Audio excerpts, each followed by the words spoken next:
नमस्कार, आप देख रहे हैं इंडिया टीवी। आपके साथ मैं हूं पंकज भार्गव। आज सुबह से शाम तक कांग्रेस और उसके नेताओं की टाइमलाइन चेक करें तो कुछ शब्द बहुत ही कॉमन मिलेंगे। कायर, डरपोक, तानाशाह।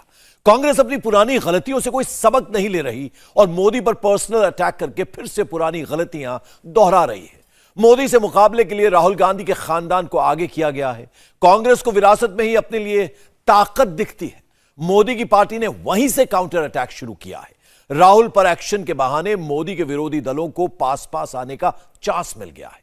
क्या मोदी ने इसका कैलकुलेशन कर रखा है? हम आपको पक्की बात बता रहे हैं। मोदी ने कैलकुलेशन भी किया है और प्राइम मिनिस्टर का रोड भी क्लियर है।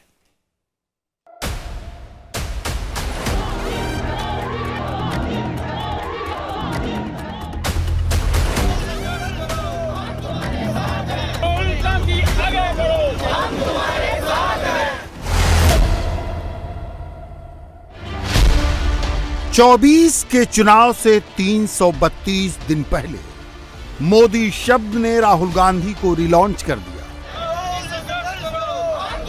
फ्रीडम ऐप से सीखकर आपने बकरी पालन शुरू किया है क्या? अगर ऐसा है तो आप अपनी बकरियों को 1 करोड़ फ्रीडम ऐप के जो ग्राहक हैं उनको बिना किसी खर्चे के आप उन्हें बेच सकते हैं। राहुल गांधी की पार्टी इस वक्त सुपर एक्टिव मोड में है।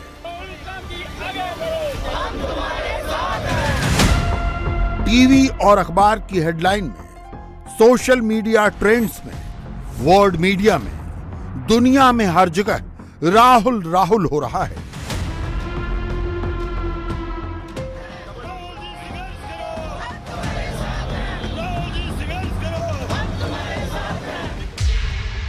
क्या ये नरेंद्र मोदी के लिए फायदे का सौदा है?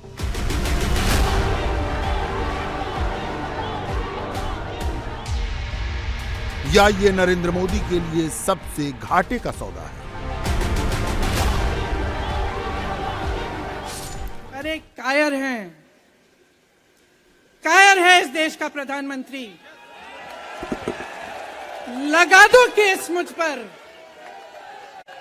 लगा दो केस मुझ पर, जेल ले जाओ मुझे भी, लेकिन सच्चाई ये है कि इस देश का प्रधानमंत्री कायर है।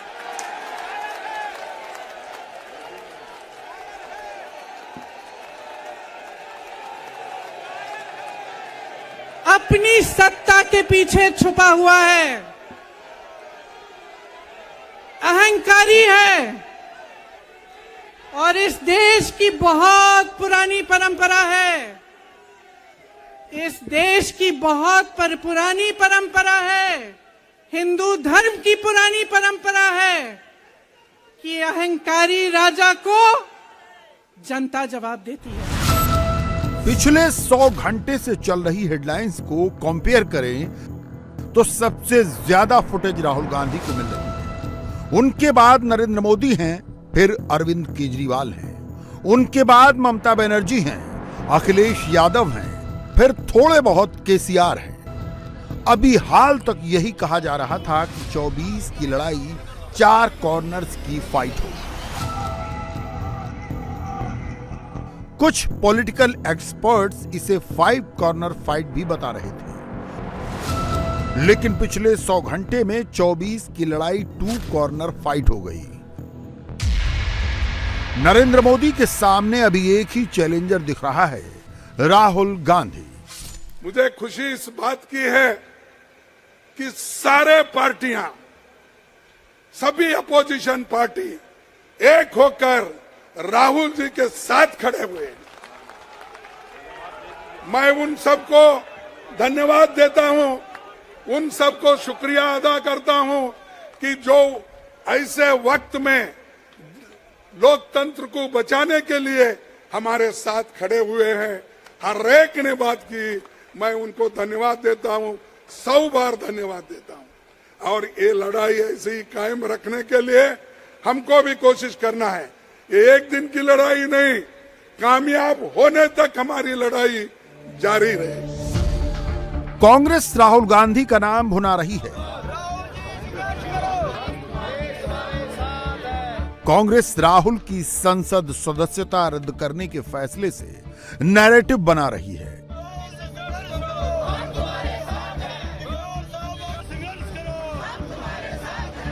राहुल की पार्टी आज संकल्प सत्याग्रह के लिए सड़क पर उतरी। मोटा मोटी लग रहा है कि कांग्रेस पार्टी पूरी तरह राहुल के पीछे खड़ी हो गई है। ऐसा लगने लगा है कि राहुल गांधी कांग्रेस के सुप्रीम लीडर बन गए हैं।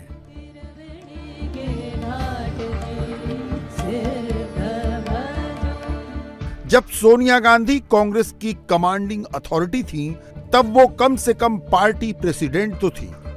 राहुल कांग्रेस अध्यक्ष नहीं है, पार्टी में उनके पास कोई पद नहीं है।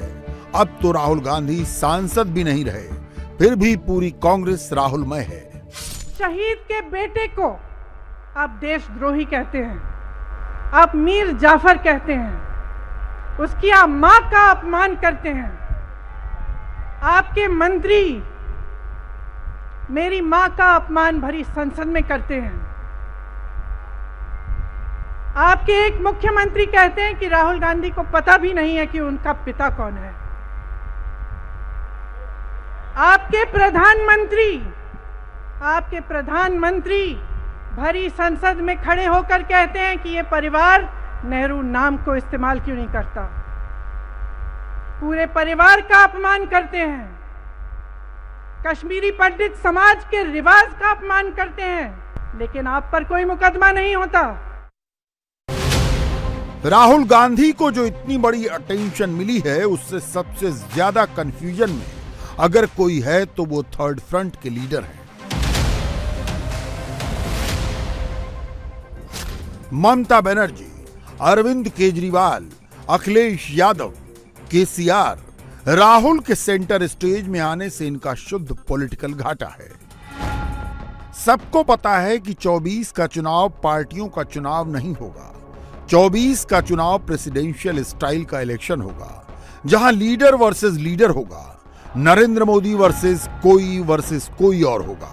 कांग्रेस का पूरा प्रोजेक्शन है राहुल गांधी को नरेंद्र मोदी के खिलाफ एकदम पिच कर दिया जाए, जिससे किसी तीसरे की संभावना खत्म हो जाए। किसी भी चुनाव को जीतने के लिए 7 चीजें जरूरी हैं: नेता, नैरेटिव, संगठन, संसाधन, फील्ड वर्कर, कैंपेनर और आइडियोलॉजी। कांग्रेस ने नेता डिसाइड कर लिया है। मोटा मोटी राहुल ही 24 की कैंपेन लीड करेंगे। नैरेटिव यह है कि तानाशाही आ रही है, डेमोक्रेसी खतरे में है, मोदी तानाशाह की तरह आगे बढ़ रहे हैं और वो सबको जेल में डाल देंगे। लोग जानते हैं कि किस तरीके से आज ये डिक्टेटरशिप देश में चल रही है और किस तरीके से वो हमारे को दबाने की कोशिश कर रहे हैं। इस बात का हमें दुख है। कौन नहीं जानते कि राहुल जी स्वयं के लिए नहीं, देश के लिए, देशवासियों के लिए ये लड़ाई लड़ रहे हैं, ये आवाज उठा रहे हैं। नेता के मामले में बाकी सब लोग राहुल की तरह एग्रेसिव पोस्चरिंग नहीं कर पा रहे। राहुल की एक उपलब्धि तो है कि वो नरेंद्र मोदी पर डायरेक्ट अटैक करते हैं, जबकि बाकी पार्टियां इससे बचती हैं। केजरीवाल एग्रेसिव हुए, लेकिन वो लेट हैं। नोटिस में आने के लिए केजरीवाल ज्यादा जोर से बोलते हैं, ज्यादा तीखा बोलते हैं। उनसे सरकार चलती नहीं है, अहंकार उनका 7वें आसमान के ऊपर है। सवेरे से शाम तक इसको जेल भेजो, इसकी सदस्यता रद्द करो, इसको जेल भेजो, बस सवेरे से शाम तक यही चलता रहता है। इन बयानों के बाद भी केजरीवाल को राहुल गांधी के बराबर चर्चा नहीं मिल रही। बाय डिफॉल्ट इसका आउटकम ये निकल रहा है कि थर्ड फ्रंट के जो लोग राहुल का नाम लेने से बचते थे, वो भी राहुल को इग्नोर नहीं कर पा रहे। जब तक राहुल खुद ही कुछ गलत न बोल दे, राहुल 3-4 दिन में एक ऐसा बयान दे ही देते हैं जिसका इंतजार बीजेपी कर रही होती है। शशि थरूर जी, क्या आपको लगता है कि 2024 के लिए आपको नेता और नैरेटिव दोनों मिल गया है अब? देखिए, 2024 की बात एक्चुअली अलग है, क्योंकि हमें पता है कि हम तो कांग्रेस पार्टी है। कांग्रेस पार्टी कहां कहां लड़ेंगे, कितने सीट पे लड़ेंगे, क्या रिजल्ट, क्या परिणाम मिल जाएगा, ये सब तो अलग बात है। दूसरे पार्टीज भी अलग किस्म के तरीके से कर सकते हैं। लेकिन अगर इस विपक्षी एकता जो हम आज देख रहे हैं, इसके साथ हम चुनाव के पहले भी एक नया अंडरस्टैंडिंग करके एक मंच में जा सकेंगे तो नेचुरली 24 में तो बहुत बड़ा असर हो जाएगा। लेकिन अभी बोलना मुश्किल है क्योंकि आजकल एक ही विषय पे ये एकता दिखाई दे रही है। आपको ये भी पता है कि 2014 में और 19 में भाजपा 31% और 37% से जीता। मेजॉरिटी विपक्षी हाथ में थे, सिर्फ आप आंकड़े देख रहे हैं। तो अगर ये मेजॉरिटी 24 पार्टी या 26 पार्टी या 36 पार्टी में ऐसे डिवाइड नहीं हुआ था तो मेरे ख्याल में आपको पता चलेगा कि शायद रिजल्ट बहुत बहुत अलग होते।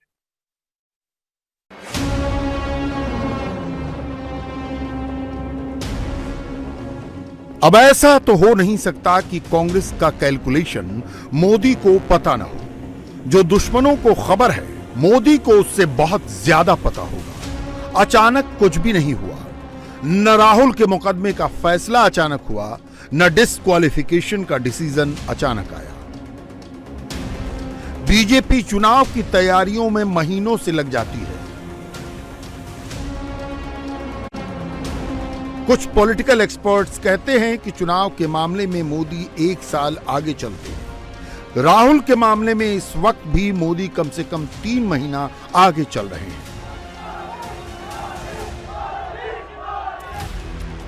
कांग्रेस के नेता का कद अगर बड़ा हुआ है तो बीजेपी के पास उससे भी बड़े कद का नेता मौजूद है। राहुल गांधी कुछ भी कर लें, पॉपुलैरिटी के मामले में वो नरेंद्र मोदी की बराबरी नहीं कर पाएंगे। नरेंद्र मोदी की एवरेज रेटिंग 75% से ऊपर चल रही है, जबकि राहुल गांधी की बेस्ट पॉपुलैरिटी रेटिंग 14% से ऊपर नहीं पहुंच रही। नैरेटिव के मामले में भी मोदी की पार्टी 21 है। कांग्रेस का सारा नैरेटिव गांधी परिवार के इर्द गिर्द तैयार हुआ है। कांग्रेस नेता गांधी परिवार के लिए अलग कानून बनाने की डिमांड करने लगे हैं। राहुल गांधी के लिए वो अलग ट्रीटमेंट मांगते हैं। प्रियंका गांधी भी परिवार ही कर रही हैं। राहुल गांधी दुनिया के सबसे बड़े जो शिक्षा के संस्थान है वहां से पढ़ के आए हैं। हार्वर्ड और कैम्ब्रिज की उनकी डिग्री है।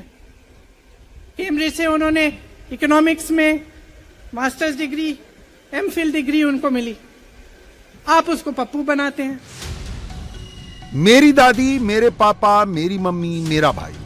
प्रियंका को भले ही ये लग रहा हो कि इससे कांग्रेस को फायदा होगा, इसमें असल फायदा मोदी का है। मोदी ये नैरेटिव पहले ही सेट कर चुके हैं कि चाहे कुछ भी कर लो, कांग्रेस रहेगी परिवारवादी पार्टी। चाहे कुछ भी कर लो, कांग्रेस के लोग परिवार शरणम गच्छामि के मोड में ही रहेंगे। अब मोदी का ये नैरेटिव और स्ट्रांग होगा। कांग्रेस कहती है मोदी तानाशाही ला रहे हैं। मोदी कहते हैं कि कांग्रेस तो राजशाही लाने में लगी है। मैं कल सोशल मीडिया पर कर्नाटका का ही एक वीडियो देख रहा था। एक पार्टी के बड़े नेता कर्नाटका के पूर्व मुख्यमंत्री उनकी ही पार्टी के एक कार्यकर्ता को सार्वजनिक रूप से थप्पड़ मारने का आनंद ले रहे थे। जो अपने कार्यकर्ताओं का सम्मान नहीं कर सकते, वो जनता जनार्दन का सम्मान क्या करेंगे। दूसरा नैरेटिव ओबीसी के अपमान का है, जिसे बीजेपी अध्यक्ष जेपी नड्डा आगे बढ़ा रहे हैं। हम कहीं अति पिछड़ा को कुछ निरादर करें, ये हमारी आदत नहीं है, ये हमारी सोच नहीं है। हमारी सोच है कि अति पिछड़ा को भी ताकत दे और मुख्य धारा में शामिल करें। लेकिन कुछ लोग हैं गाली भी देते हैं और अहंकार भी समाप्त नहीं होता। अहंकार बड़ा है, समझदारी छोटी है। पिछले 3 दिनों से कांग्रेस को सबसे ज्यादा मेहनत इसी फ्रंट पर करनी पड़ रही है।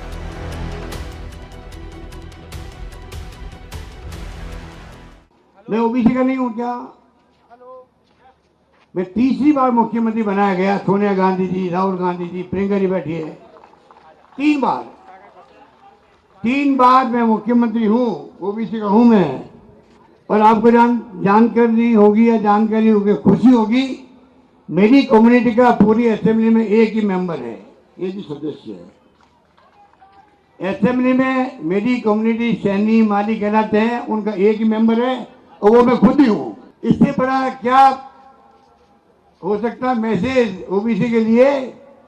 बघेल साहब ओबीसी के नहीं है क्या छत्तीसगढ़ के मुख्यमंत्री? पिछड़ों के अपमान पर अगर कांग्रेस फंस गई तो 24 का उसका सपना 23 में ही टूट जाएगा। इससे भी सॉलिड नैरेटिव प्रधानमंत्री की पर्सनल अपील का है। गौर कीजिए, मोदी लगातार पब्लिक के बीच में है। जब राहुल गांधी का कन्विक्शन हुआ तब मोदी स्पेशल गैदरिंग के बीच थे। जब राहुल गांधी का डिस्क्वालिफिकेशन हुआ तब मोदी काशी में थे। मोदी ने राहुल गांधी के बारे में एक शब्द नहीं बोला। प्रधानमंत्री ने राहुल का नाम भी नहीं लिया। आज केंद्र में जो सरकार है, यहां यूपी में जो सरकार है, वो गरीब की चिंता करने वाली सरकार है, गरीब की सेवा करने वाली सरकार है। और आप लोग भले प्रधानमंत्री बोले, सरकार बोले, लेकिन मोदी तो खुद को आपका सेवक ही मानता है। इसी सेवा भाव से मैं काशी की, देश की, यूपी की सेवा कर रहा हूं। अगले दिन मोदी कर्नाटक के दावणगेरे पहुंचे तो उन्होंने राजशाही और लोकशाही का फर्क समझा दिया। कांग्रेस कर्नाटका को नेताओं की तिजोरियां भरने वाले एटीएम के रूप में देखती है। साथियों, कांग्रेस वाले हर चुनाव से पहले झूठी गारंटी की एक पोटली लेकर घूमने लगते हैं। बीजेपी और मोदी के वोटर का क्लास डिवाइड क्लियर है। फ्री राशन, फ्री दवाई, फ्री पढ़ाई, फ्री मकान, फ्री सिलेंडर और खाते में डायरेक्ट ट्रांसफर। गिनाने बैठेंगे तो गिनती कम पड़ जाएगी। वजह कई है। इनका नतीजा यह है कि गरीब आदमी मोदी को वोट देता है। कांग्रेस अगर उसे यह समझाए कि मोदी के लोकतंत्र को खतरा है तो इसका काउंटर नैरेटिव यह है कि अगर कांग्रेस आएगी तो राजशाही लाएगी। ममता बनर्जी, केसीआर, नवीन पटनायक, अखिलेश यादव अभी भी मोदी पर सॉफ्ट हैं। वो दिल्ली से दूर हैं, हिंदी भाषी राज्यों की परिधि से बाहर हैं। इन नेताओं की लिमिटेशन भी है। सबसे बड़ी लिमिटेशन तो उनका वोट शेयर है। ममता बनर्जी 4% वोट शेयर वाली लीडर है। अखिलेश यादव 2.5% के नेता हैं।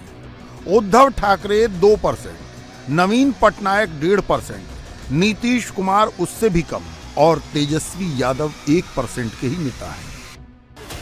राहुल गांधी अपने 19% वोट में इन सब को जोड़कर 35% के आसपास पहुंचना चाहते हैं। कांग्रेस की पूरी कोशिश मोदी को 37% से थोड़ा नीचे लाने की है और जोड़ तोड़ कर वो फ्रीडम ऐप से सीखकर आपने बकरी पालन शुरू किया है क्या? अगर ऐसा है तो आप अपनी बकरियों को 1 करोड़ फ्रीडम ऐप के जो ग्राहक हैं उनको बिना किसी खर्चे के आप उन्हें बेच सकते हैं। वो खुद 35% तक पहुंचना चाहती है। राहुल गांधी की दिक्कत यह है कि चुनाव जीतने के लिए जरूरी संगठन, संसाधन, फील्ड वर्कर, कैंपेनर और आइडियोलॉजी के लेवल पर कांग्रेस बीजेपी से कहीं मुकाबले में ही नहीं है। सावरकर को तो 2 जन्मों का कारावास हुआ था। कब हुआ था? 1910 में। और 1910 में कांग्रेस का अध्यक्ष था विलियम बैडनबर्न। आप सावरकर थोड़ी हो सकते हैं कि जो अंग्रेजों से लड़के दो जन्मों का कारावास सह रहे हो। आप तो वो हैं जो अंग्रेज हुक्मरान की सदारत में बैठकर डिनर खाते थे, जिसके लिए अकबर इलाहाबादी ने लिखा था, कौम के गम में खाते हैं डिनर हुक्काम के साथ, रंज लीडर को है बहुत मगर आराम के साथ। तो वाकई कभी सपने में भी राहुल गांधी और कांग्रेस पार्टी वीर सावरकर के शौर्य और राष्ट्रभक्ति का मुकाबला नहीं कर सकती। 24 के चुनाव में सिर्फ 332 दिन शेष हैं। मोदी आगे आगे चल रहे हैं, राहुल पीछे पीछे हैं। मोदी ने आधा काम कर दिया है, राहुल को अभी लंबा सफर तय करना है। इंडिया टीवी हर वक्त हर जगह डाउनलोड करने के लिए सर्च करें India TV news Google play store या ऐप स्टोर पर।